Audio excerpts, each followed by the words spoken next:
5ನೇ ತರಗತಿ ಪ್ರಥಮ ಭಾಷೆ ಕನ್ನಡ ಗದ್ಯ ಪಾಠ 3 ನಮ್ಮ ಮಾತು ಕೇಳಿ.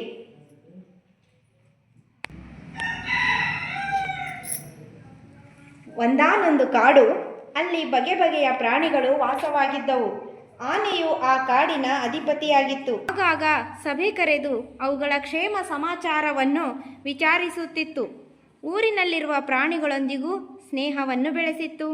ಅವುಗಳಿಗೂ ಸಭೆಯಲ್ಲಿ ಪಾಲ್ಗೊಳ್ಳಲು ಅವಕಾಶ ನೀಡುತ್ತಿತ್ತು. ಉತ್ತಮ ನಾಯಕತ್ವ ಗುಣ ಹೊಂದಿರುವ ಆನೆಯು ಎಲ್ಲ ಪ್ರಾಣಿಗಳಿಂದಲೂ ಮೆಚ್ಚುಗೆಯನ್ನು ಗಳಿಸಿತ್ತು. ಒಂದು ದಿನ ಆನೆ ಸಭೆ ಕರೆದಿತ್ತು. ಎಲ್ಲ ಪ್ರಾಣಿಗಳು ಅಂದು ಮನುಷ್ಯರ ಮೇಲೆ ಬಹಳವಾಗಿ ದೂರು ಹೇಳುತ್ತಿದ್ದವು.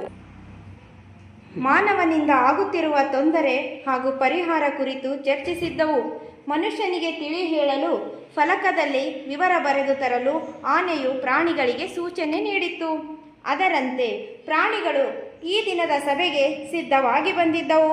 ನಾಯಕನ ಸೂಚನೆಯಂತೆ ಅವುಗಳು ತಮ್ಮ ಫಲಕಗಳನ್ನು ಹಿಡಿದುಕೊಂಡು ಸಾಲಾಗಿ ನಿಂತಿದ್ದವು. ಆನೆಯು ಅವುಗಳನ್ನು ಒಂದೊಂದಾಗಿ ಓದುತ್ತಾ ಮುನ್ನಡೆಯಿತು. ನಮ್ಮನ್ನು ಹೆಚ್ಚು ಹೆಚ್ಚು ದುಡಿಸಿಕೊಳ್ಳುತ್ತೀರಿ, ಕಡಿಮೆ ಆಹಾರ ನೀಡುತ್ತೀರಿ, ನಮ್ಮ ಸೇವೆ ಬೇಕು, ನಾವು ಮಾತ್ರ ಬೇಡ ಅಲ್ಲವೇ? ನಮ್ಮ ಸೇವೆಯನ್ನು ಮರೆಯದಿರಿ, ದಯೆ ಇರಲಿ ಸಕಲ ಪ್ರಾಣಿಗಳಲ್ಲಿ. ಜಿಂಕೆ, ನಮ್ಮ ಬದುಕಿನ ಆಧಾರ ತಾಣ ಕಾಡು, ಅದನ್ನು ನಾಶ ಮಾಡುತ್ತಿದ್ದೀರಿ.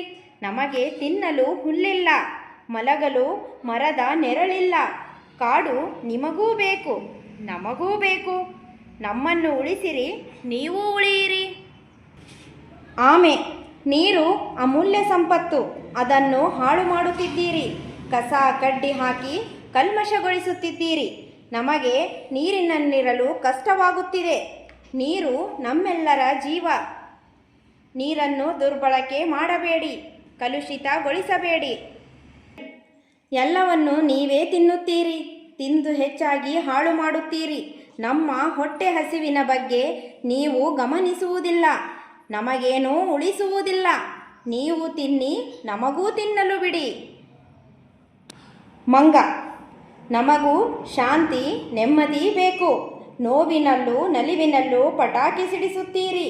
ನಮ್ಮನ್ನು ಓಡಿಸಲು ಮದ್ದು ಗುಂಡುಗಳನ್ನು ಹಾರಿಸುತ್ತೀರಿ. ನಮ್ಮ ಹೃದಯವೇ ಸಿಡಿದು ಹೋದಂತಾಗುತ್ತದೆ. ಮದ್ದುಗುಂಡು ಸಿಡಿಸಬೇಡಿ, ಶಾಂತಿಯನ್ನು ಕೆಡಿಸಬೇಡಿ. ಬೆಕ್ಕು, ನಿಮ್ಮನ್ನು ಮೆಚ್ಚಿಸಲು ನಮಗೂ ಮನಸ್ಸಿದೆ. ನೀವು ಟಿವಿ ನೋಡುತ್ತೀರಿ, ಇಲ್ಲವೇ ಮೊಬೈಲನ್ನು ಮುದ್ದಿಸುತ್ತೀರಿ. ಆದರೆ ನಿಮ್ಮ ಪಕ್ಕದಲ್ಲೇ ಇರುವ ನಮ್ಮನ್ನು ಕಣ್ಣೆತ್ತಿ ನೋಡುವುದಿಲ್ಲ. ಈ ಉಪೇಕ್ಷೆ ಬೇಡ, ನಾವು ನಿಮ್ಮೊಂದಿಗಿದ್ದೇವೆ, ನಮ್ಮನ್ನೂ ಮುದ್ದಿಸಿರಿ. ಎರೆಹುಳ, ನಾವು ರೈತನಿಗೂ ನಿಮಗೂ ಮಿತ್ರರು. ಬೇಗ ಬೆಳೆ ತೆಗೆಯಲು ವಿಷದ ಗೊಬ್ಬರ ಹಾಕುತ್ತೀರಿ, ತರತರದ ಔಷಧ ಚಿಮುಕಿಸುತ್ತೀರಿ. ಮಣ್ಣಿನ ಫಲವತ್ತತೆಯನ್ನು ಹೆಚ್ಚಿಸುವ ನಮ್ಮನ್ನು ಮತ್ತು ಅನ್ನ ನೀಡುವ ಈ ಮಣ್ಣನ್ನು ಏಕೆ ಸಾಯಿಸುತ್ತೀರಿ? ರಕ್ಷಕರಾಗಿರಿ, ರಾಕ್ಷಸರಾಗದಿರಿ. ಎಲ್ಲವನ್ನು ಓದಿದ ಆನೆ ಎಲ್ಲರಿಗೂ ಶಹಬಾಷ್ ಎಂದಿತು.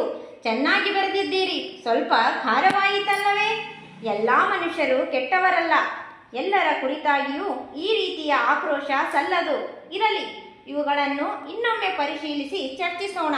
ಫಲಕಗಳನ್ನು ಕಾಡಿನ ಅಂಚಿನ ರಸ್ತೆಯ ಬದಿಯಲ್ಲಿ ಪ್ರದರ್ಶಿಸೋಣ. ಬನ್ನಿರಿ, ಎಲ್ಲರೂ ಮೊದಲು ಊಟ ಮಾಡೋಣ. ಭೋಜನ ಶಾಲೆಗೆ ನಡೆಯಿರಿ.